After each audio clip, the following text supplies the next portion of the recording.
you like flying around in the park, keeping a low profile, but still enjoying and having some fun, this is definitely the drone for you. The Phantom HD. It's great. It does freestyle. It's pretty fast. It's very easy to control. If you're going to build one, put 1204 motors on it. That's what I did. But I'm just chilling here after work, getting rid of the stress, and I decided to take this one out because nobody can even hardly hear it. It's just really a good little drone. It was one of the best rated products of, was it 2020 or 2019? I'm not sure. I've had it for a while. But I take care of it. If it breaks, I fix it. Because it's definitely a lot of fun. And it really is good.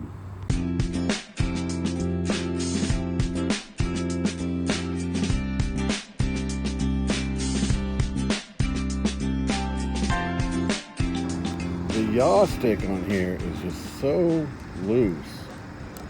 This one, you know, it's a lot stiffer.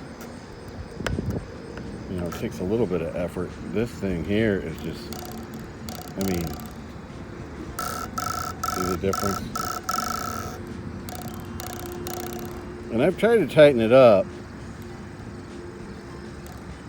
I don't know, this radio is not that great, but I don't feel like taking this apart and putting a crossfire on it and whatever. And this radio is pretty portable, but I've used it a lot, and I've probably dropped it quite a few times. But anyway, well, the only pack I got left is a 750. I don't want to burn it up, but it's a 3S 750. I just flew a 4S 450. Didn't last very long. So I'm just going to try to cruise this one without burning up the ESCs or destroying anything. And we'll see how that goes. 750 milliamps. That's a lot to carry for this little sucker. It's probably not a good idea, but it's the only pack I got left. So just cruising around from the time I armed it until the time I unplugged it. Or I guess disarmed is when the camera actually stops. 7 minutes and 3 or 9 seconds. Now I'm not going to make a whole video on that whole flight because all I did was just cruise around here. And I think it's okay if that's all you got's a 750, or I don't think I'd go any bigger than that because it seems like it floats around. And I got these props on here. These are not the stock prop. I built this drone, so these are not the stock props. This is I put a Nebula Pro in it. The only thing stock on this, I think, is the frame and the flight controller. Everything else I just kind of picked. It's 1204 motors. The props, I forget what they are. I'm thinking 2025 or 2015. Very non-aggressive props. Not great for freestyle, but I'm not a freestyle type of guy, really. And the reason I did that was because I like to fly around and sometimes actually use this drone to actually catch something. I don't post all my videos. Some of my videos just go to family and friends. But if I have this drone in the car and I see some deer or some geese or different things, I'll put it up in the air and check it out. Or just sometimes I'll just be out messing around and I just want to see what's going on over there, wherever, over there. I'll just put the drone straight up in the air and maybe fly it around a little bit and get a view. There's a lot of DJI haters, and I have my issues with them too. I've had Mavics for a long time, and I had all kinds of issues with them. They're just kind of difficult people to deal with. But that technology, and I was on this journey back to analog. I bought a Cinelog 25. I've been flying that for days, and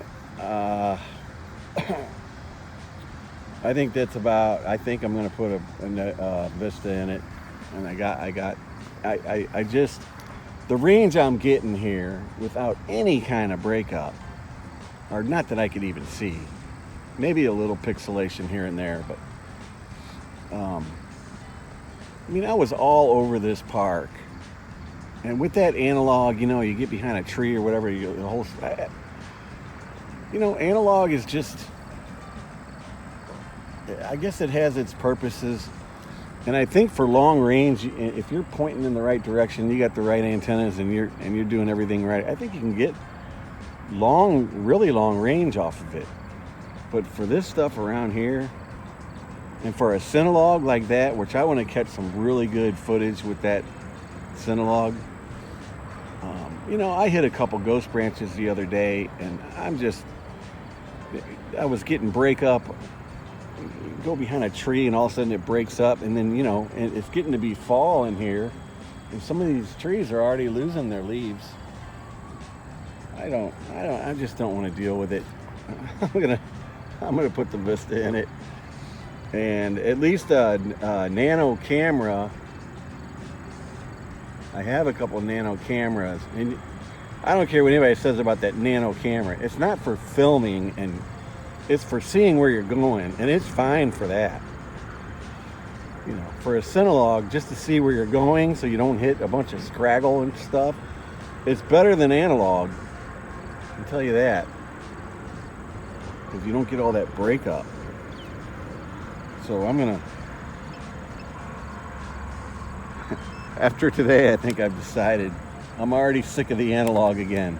I was sick of the analog when I first started, and I bought DJI stuff, and now I'm sick of it again. But, you know, I was bored, and I wanted to get back into it.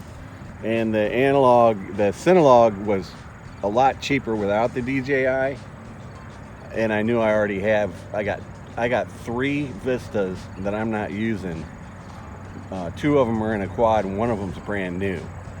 And I have, altogether, I have 4 cameras. I have 2 nano cameras and 2 Nebula Pros. The only thing is my Cinelog, the camera mount will not fit a Nebula Pro. So, I think